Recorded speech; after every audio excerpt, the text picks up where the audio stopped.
Hello, everyone, and welcome to Discussing Trek. We are here to review the latest episode of Star Trek Lower Decks, The Inner Fight.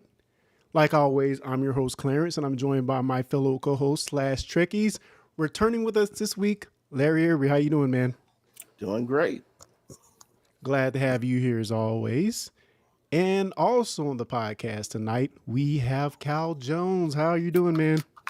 Adjusting my camera, but other than that, glad always to be here. So awesome to be with you guys. So yes. Cool, yeah, and we're here to review The Inner Fight, not The Inner Light, The Inner Fight.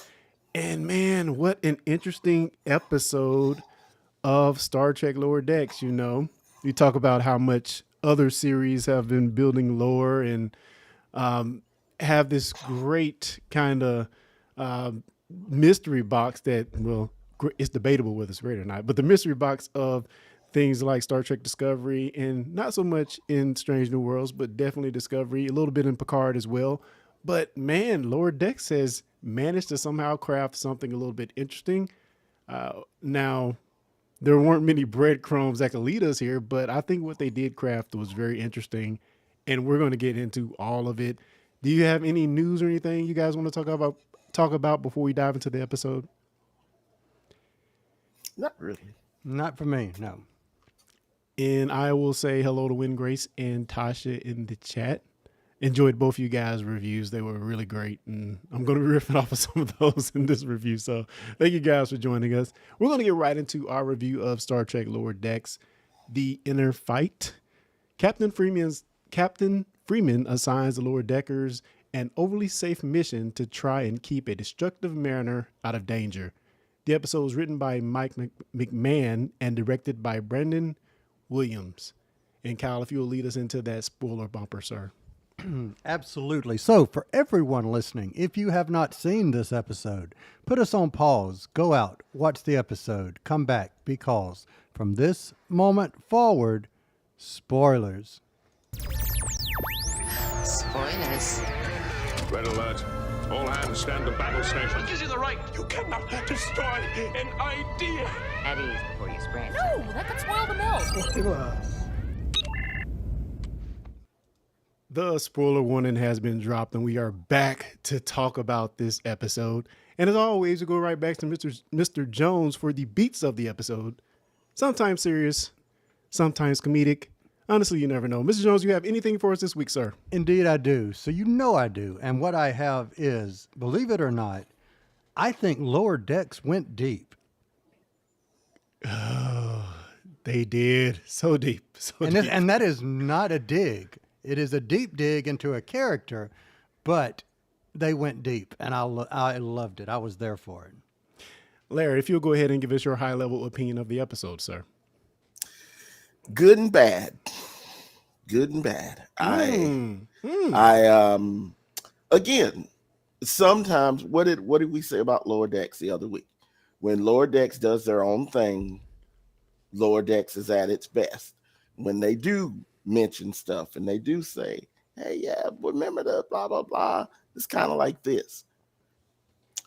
I'm confused. Absolutely. How old is Mariner? Oh man, you should have been in Tasha's chat. That's Tasha about to just snap, and I think Win Grace also addressed this. I can't. If Tasha comment, I can't see her comments. But. Yeah, I had the same question you had. Like, how old is Mariner? But I think we have to realize where we are in the timeline, which, according to all our friends here, we're only a couple of years after Nemesis at this point. Now, maybe she's just an ancient mariner. Yeah, but we can't be a couple of years after them because they know they've actually mentioned stuff I thought from Nemesis before, or things that happened or whatever. I don't know, but Mariner is obviously like 40 some years old. Yeah, but no. I mean, it all kind of groks. I think it all kind of makes sense, and you know, again, the chat can enlighten us if we're wrong on this, but I think it all kind of groks. They actually pointed me in the right direction because I was like, this timeline makes no sense at all, but actually it does. I think we're about 20 years before the events of Picard, so I think it kind of lines up. It doesn't seem like it should, but it does. And Marge is saying she's not 40. Yeah, Go ahead. But I Kyle. have to say this: shout out to Marg from the chat for appreciating my old poetry reference. So, And we were getting some feedback in the chat already. Win Grace is saying it has to be after Nemesis because Riker was captain of the Titan in season 1. And Tasha is saying definitely not 40.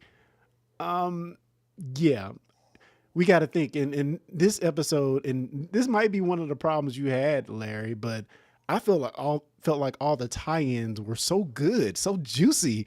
And I am normally the person that is not loving the references, but these references were not throwaway references. They were deep references ingrained in these characters, and even the whole premise of what Lower Decks is off that TNG episode.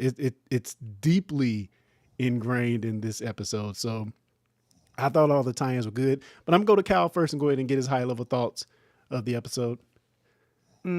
so I will say that I am kind of with Larry a little bit in the sense of there were some of those lower decks, lower hanging fruit. And most notably, the one that stands out to me is Boimler saying, whenever he's sleeping, Beverly Crusher or something. Yeah. I think that was a little bit too much. But other than that, something like that, everything else were all the elements of what has made me like Lower Decks this season. For me, the episode was so juicy that didn't even bother me. I mean, normally on a normal Lower Decks episode, I would have cherry picked that out and said, "Oh, these references," but everything else was so good. It really just kind of went over my head, and I really paid it no mind. And that really didn't bother me. It was just, when Larry mentioned that, that's what popped into my head as, oh yeah, that makes sense. That's one of them. Yeah, so I want to get into the age thing just a little bit, and we're gonna. I don't know if we should talk about it this early in the episode, but it all ties into the first duty episode of TNG and the Lower Decks episode of TNG. Mariner is basically the same age as the Nova group. She's a little bit younger. She was in that same class as all of them, and that's referenced in this episode. So she's roughly a little bit younger than what Wesley would be. And Nick and all those guys, and Sato and all those. She's very close in age to them. Does that grok with you, Larry?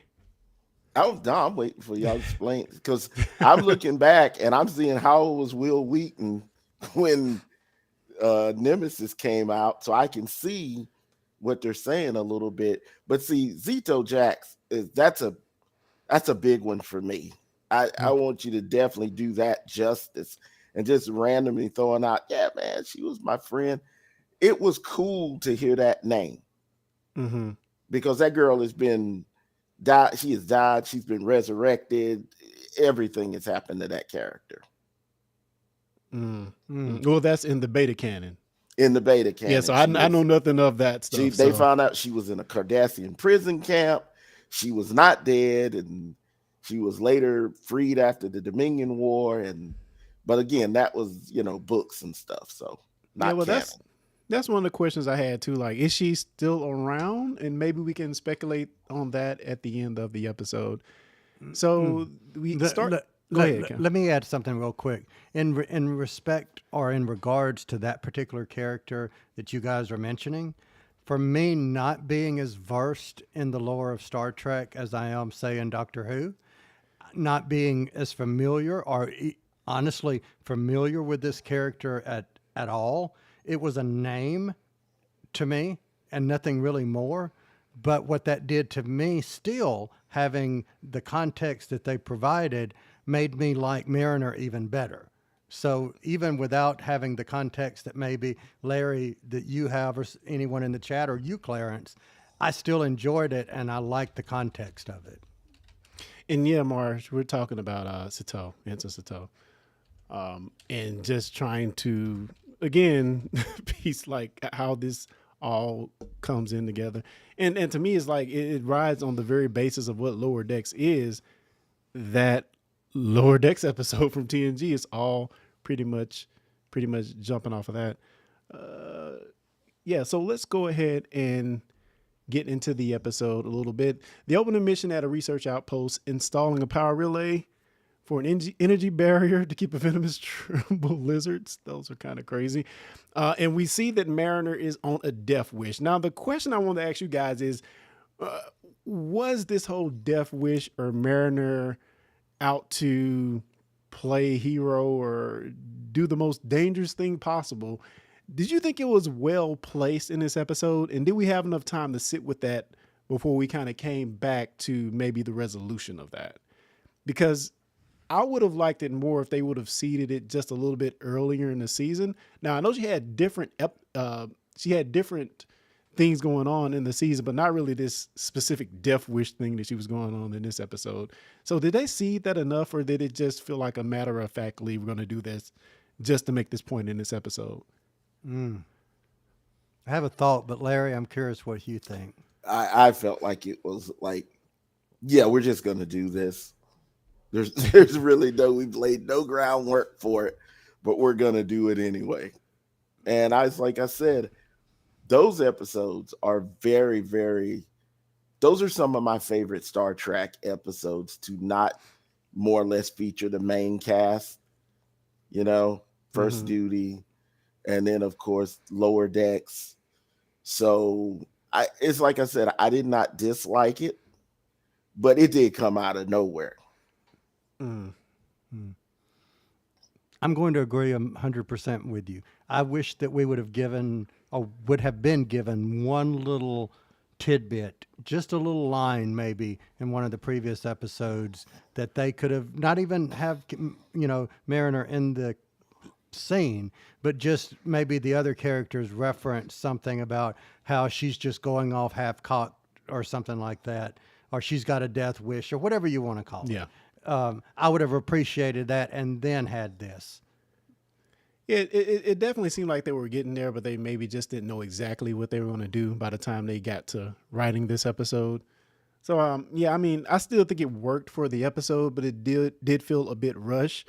Mary Kay is saying that she agrees with that it did feel rushed as well. And Natasha is saying that they teased it a bit in the Ferengi episode. We know she visited the Ferengi memorial thing, and of course she with her friend, she was pretty much reckless. She got into a fight, so definitely she was being reckless in those episodes. I do get that, but to me this just it kind of jumped out at me. But nothing bad. I love the episode, by the way, but it just felt a little weird. I also love that. Go ahead. I was just gonna say, but no, I agree with that fact. But I also say Mariner has been the voice of reason for a lot of the season. So it was a surprise to see her go back when they were on Tendy's World, when they went through other stuff. Now she did go a bit crazy in the whole Boopsie, still great episode thing. Yeah, true. Because she thought Ransom was out to get her. But other than that, Meredith's kind of played the back, and she's kind of been the voice of reason quite a few times. But then she's had her Mariner moments, because we know Mariner's gonna Mariner, and that's just the way it is.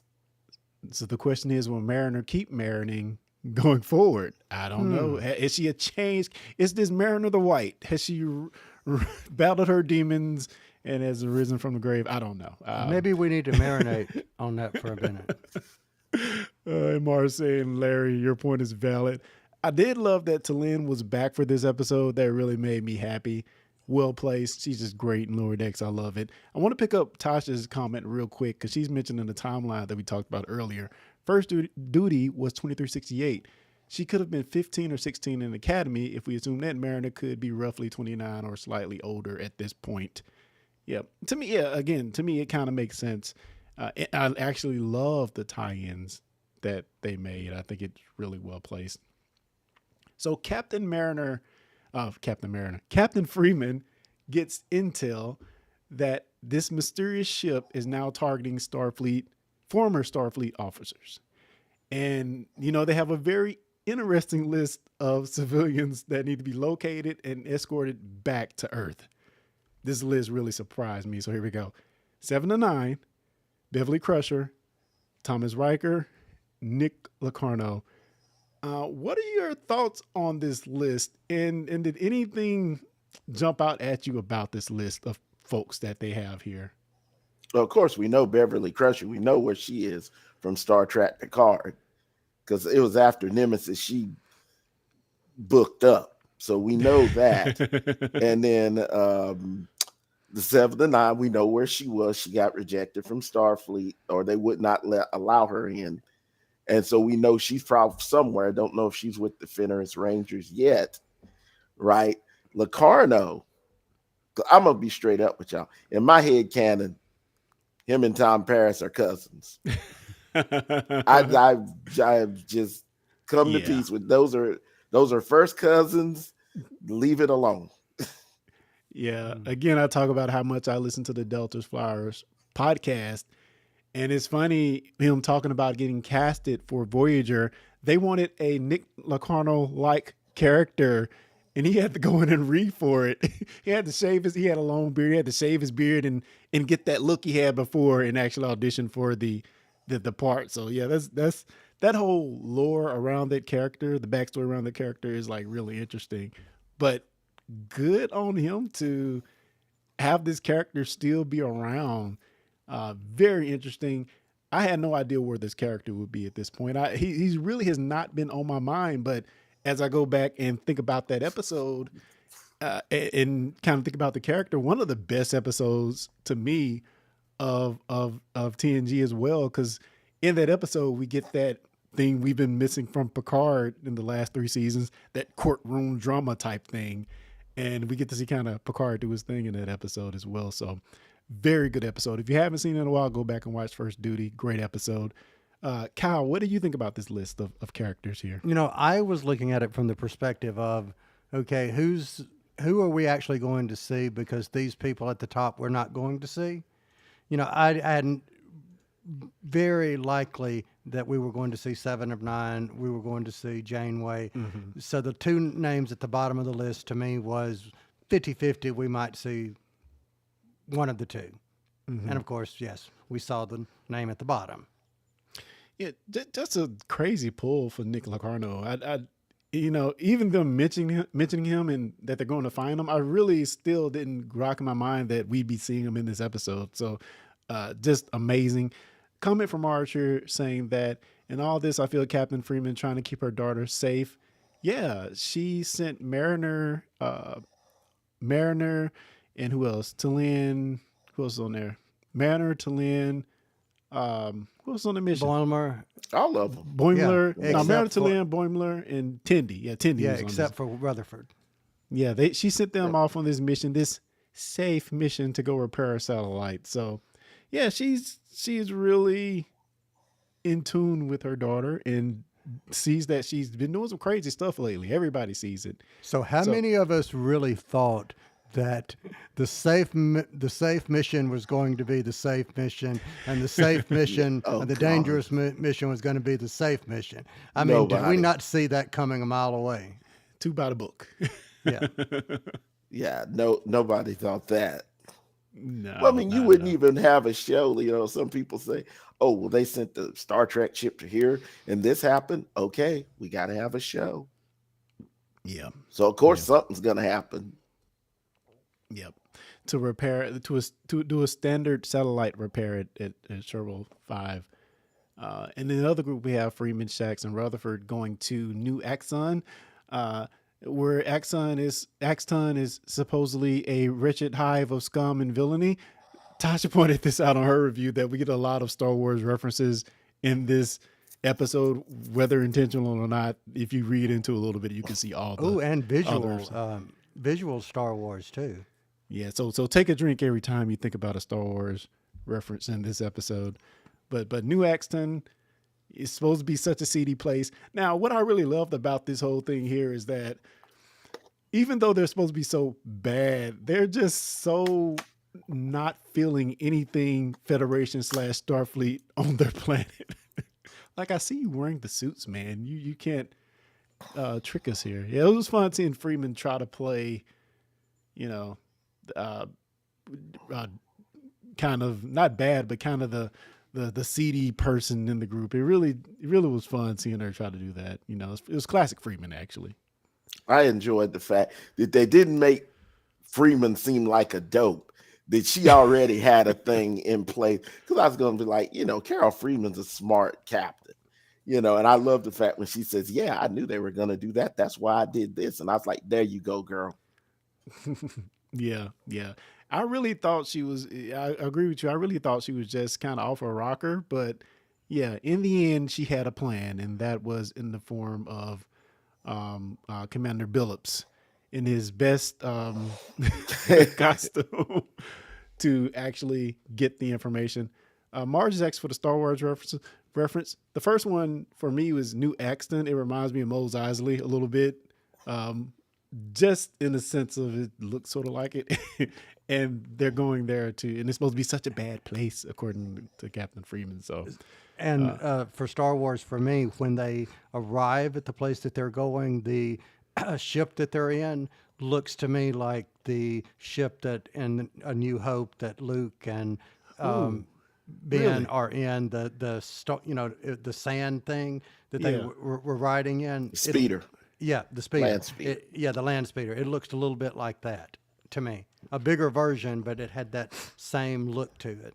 And I'll go ahead and spoil the other reference is the monitoring station on Shuttle 5.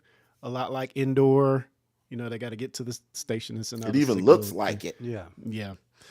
So yeah, there were a few in here. So and Bounty Hunter, Billups was a bounty hunter. So all those definitely were like drizzled through the episode. But yeah, I loved Freeman in this episode. I thought she was good. We got another Clint Howard reference with the Baylock alien. That was sweet. Yeah, that was pretty funny. We've been fooled once. Starfleet has been fooled once. We're not going to be fooled again. But it was a real alien. Go figure. Yeah, well, who didn't think it was going to be? It wasn't going to just be that gag, Oh, the gift that keeps on giving. So let's get into the Tindy to Land Mariner and Boimler part of the episode. They go repair the satellite. They attempt to leave. They get fired upon by a Klingon vessel, and they have to beam out at the last minute before their shuttle explodes. Chaos on the planet. Officers everywhere, marooned on the planet, battling it out in a battle royale-esque type thing on the planet. Definitely getting those battle royale vibes. But what do we think about all these officers being on this planet? One thing that was pointed out to me that I didn't realize, they said it was all the first officers and the captains that were on the planet, which I really didn't get it.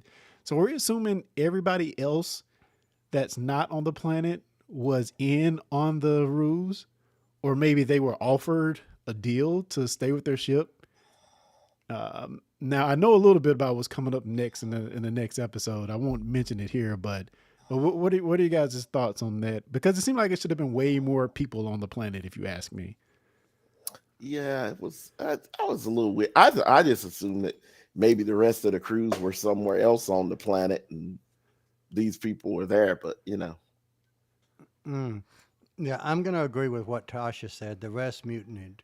I just, saw that the people that were on the planet were the leftovers of the ships and it would just so happen that you had a Klingon ship that was still up there. The other ships had gone on and did whatever it was that they did.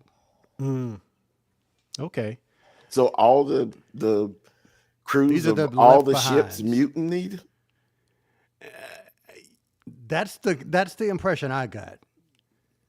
Yeah. That So seems weird. Windgrace has a comment here saying that it seems that, and this might be a slight spoiler for the next episode, but it makes sense. Nick is collecting all the lower deckers from all the other ships for whatever it is he has going on.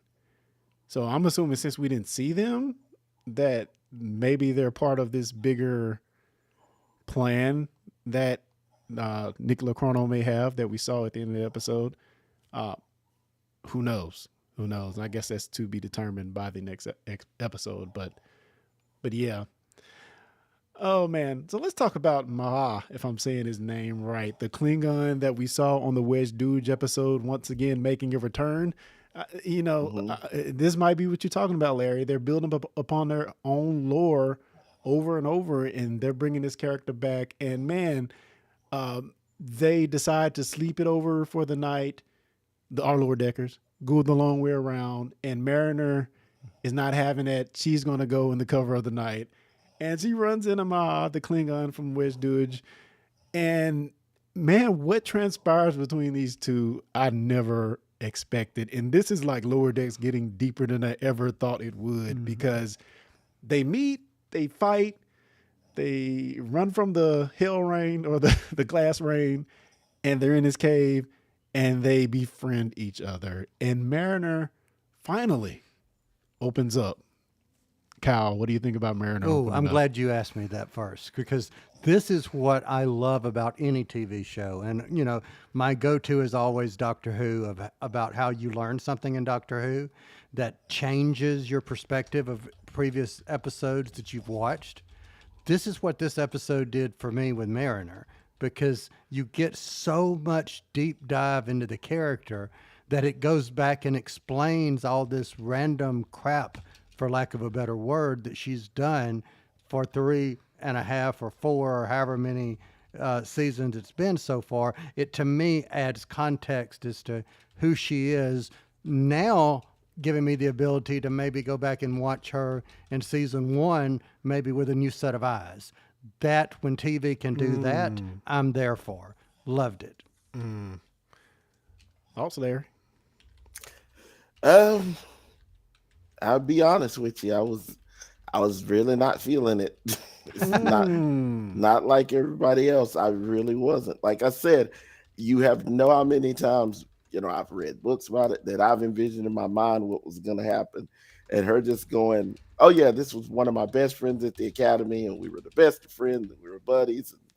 And it's like, come on, at some point we would have found this out in the last 3 years. But hey, if everybody else is happy with it, you know. Yeah. Yeah, did we wait too long to get it? Maybe. Maybe. But oh man, I was just buying it so much. I just love the tie-in so much. I can't even complain about it, man.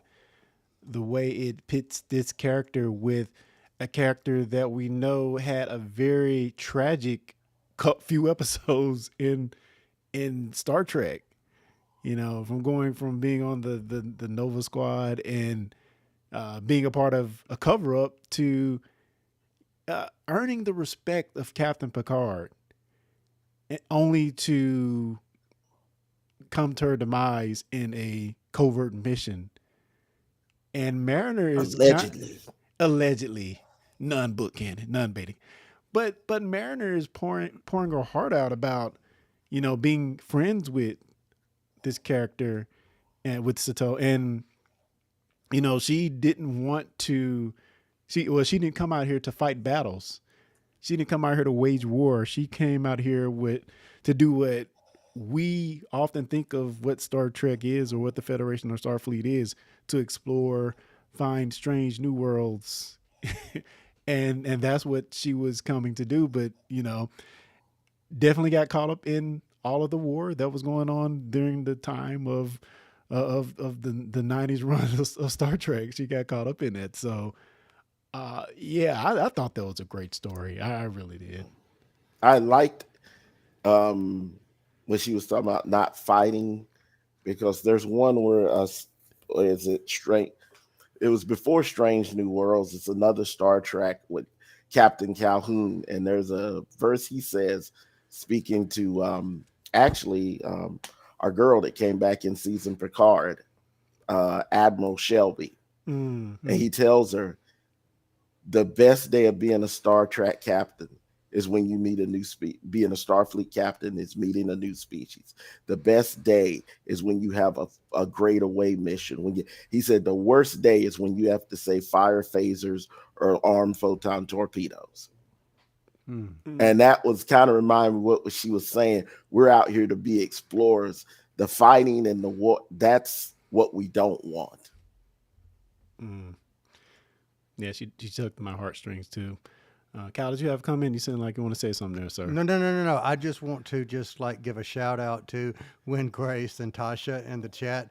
They're sharing the love of Doctor Who, totally unrelated, but just they're awesome people by sharing the love of Doctor Who. So there you go. If they want to hear somebody talk about Doctor Who when it comes back, when it emerges from the ashes sometime next month, where should they go for that? Oh, if they want to, and this is for you, Marge, if you want to catch up on past Doctor Who, you can check out our sister podcast at discussingwho.com.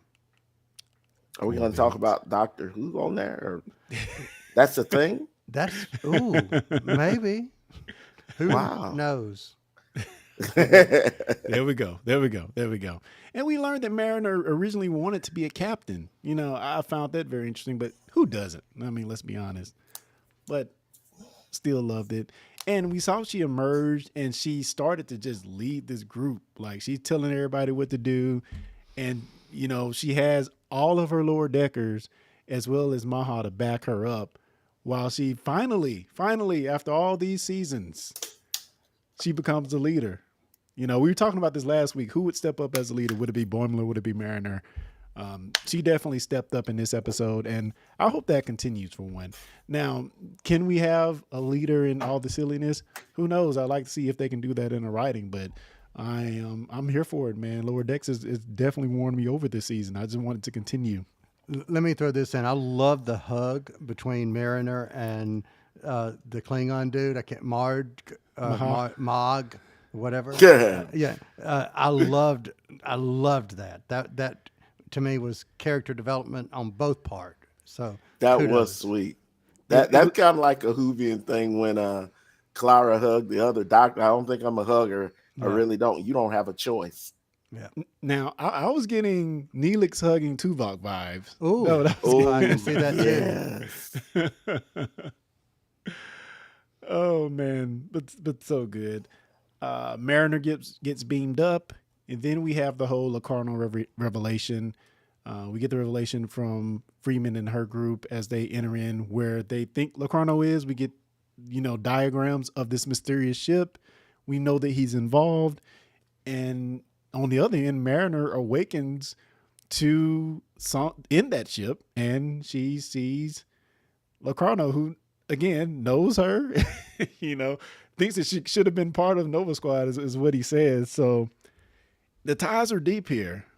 What did we think about Locarno's return? We see him in this episode, and you know, with the shruggy beard and all. Okay. Larry, I gotta get that one. I was like, you have no idea how that was feeling for me.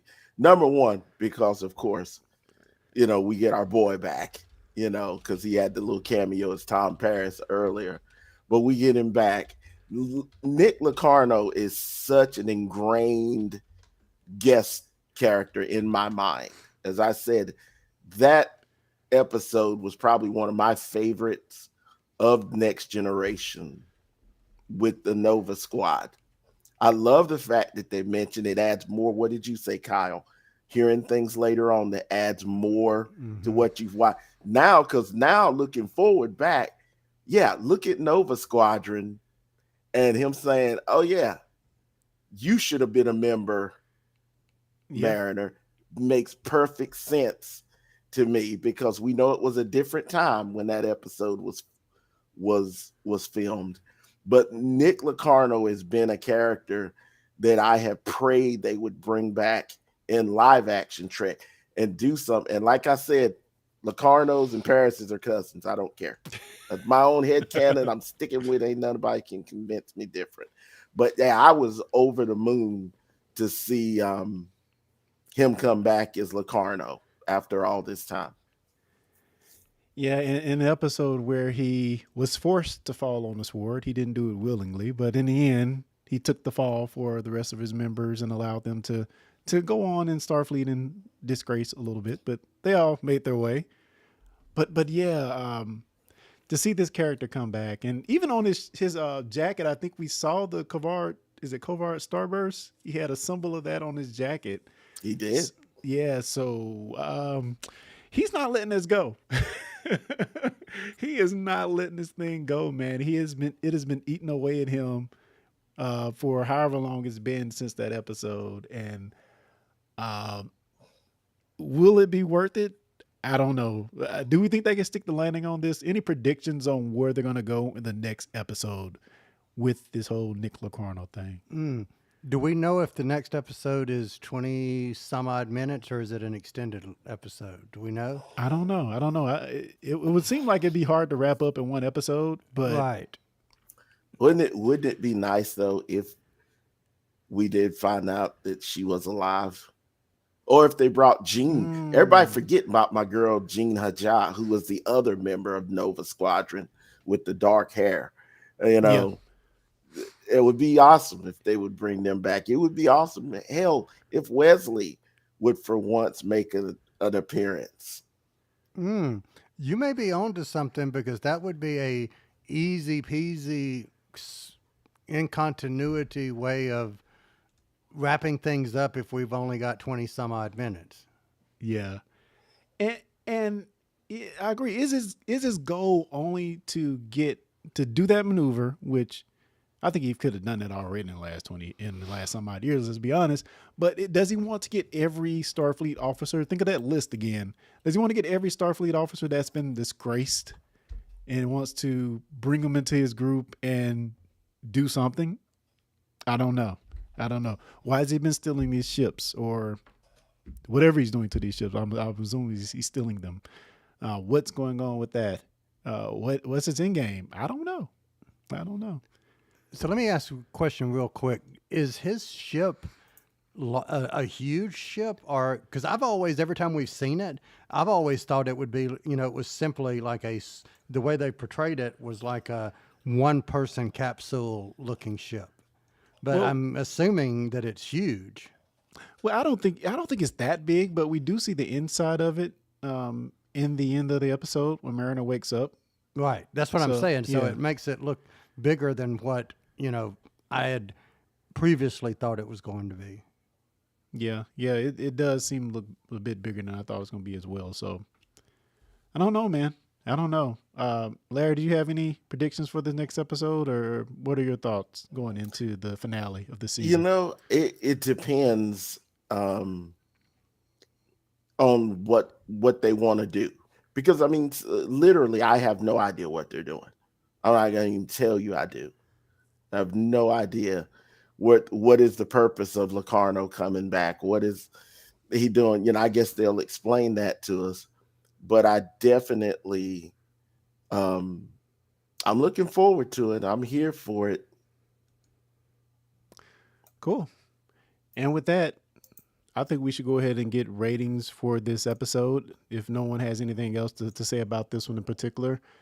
And also, if you're in the chat, how do you rate this episode? What would you give it out of 5?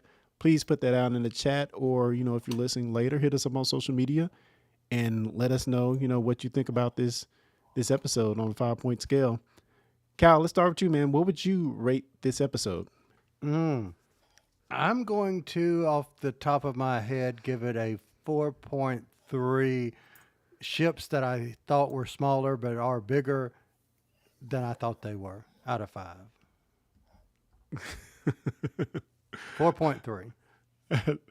Larry, how would you rate this episode, man? I'm going to go with a 4.4. 4.4. Okay, 4.4. And what was yours again, Cal? 4.3. 4.3 from Kyle, 4.4 from Larry.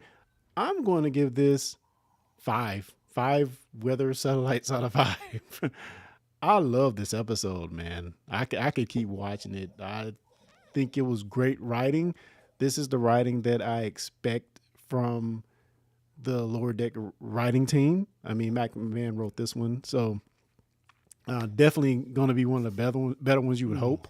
But I love this episode, man. I really have no qualms with it. Now, we have the mystery to be continued. We end with the to be continued. What does that mean for the next episode? I don't know. We'll see. But hopefully we have a good trajectory here, and we'll stick the landing, as we've said often in the Star Trek Discovery days. Hopefully they stick the landing. And we're debating and talking about what might happen in a Lower Decks episode. When have we done that before? When have we had seeds of breadcrumbs to actually kind of have something? To me, it almost is bigger than the show what they're presenting to us, and I'm just really loving it. I don't know. Maybe I'm aggrandizing it a bit too much. Because you said that, I am reserving the right to amend my vote, and I'm putting it as a 4.8. Oh wow. Okay. Cool beans. Cool beans. Somebody said in chat, I think it's Wingrace, Josh Albert, R.I.P. Unless they change that. You never know what could happen, man. But I know, they're always talking about doing this Academy show. Mm-hmm. They missed their choice. I'm Rick Berman. You love him, you hate him, whatever. Doesn't matter. They missed their shot right there, man. That group, Nova Squadron, with Wesley Crusher, Will Wheaton, and we know Robert Duncan McNeely. We know he's a phenomenal actor. They could have done their own spinoff on that. Yeah. Yeah, they very well could have. That would have been great. I mean, sadly, we probably never got the Voyager that we got. Yeah. Because he would have probably been on that show. But kind of thinking of the drama we got there, and I don't know if I want a teenage angst Academy show, which we've kind of heard about before, but I think they can really do something special. Just thinking of that one episode of what we got there, I think they can really do something special if the writing is good. So we'll see what happens. Picking up a few of the ratings from the chat. Tasha gives this 5.5 mutinous lower deckers out of 5. Marge gives this 5 out of 5 glass shards. Wingrace gives this 5 out of 5 pilots needed to perform a covert starburst out of 5. So yeah, we've getting 5s from the chat here, and I'm loving it. Clarence, did you see what I sent you? I think it scrolled. Oh, Gina Dar. That's her name. Because I couldn't get it in the chat. Somebody was asking what was her actual name. That's her name. She was the other member of Nova Squadron. So it was Ajar, Dax, Crusher, and Locarno. Could have been Mariner. Could have been Mariner. All right, my friends. Anything else about this episode you want to talk about before we get out of here and await the finale for next week? Can't wait. Can't wait. All right, with that, we're going to wrap things up. Thanks to each and every one of you guys for being in the chat. It's been real fun. I love when you guys chiming in. It really makes the conversation really fun, and loving all you guys' opinions and you guys even setting up straight on some things. So it's really been great. Thank you all for joining. So until next time, guys, live long and prosper.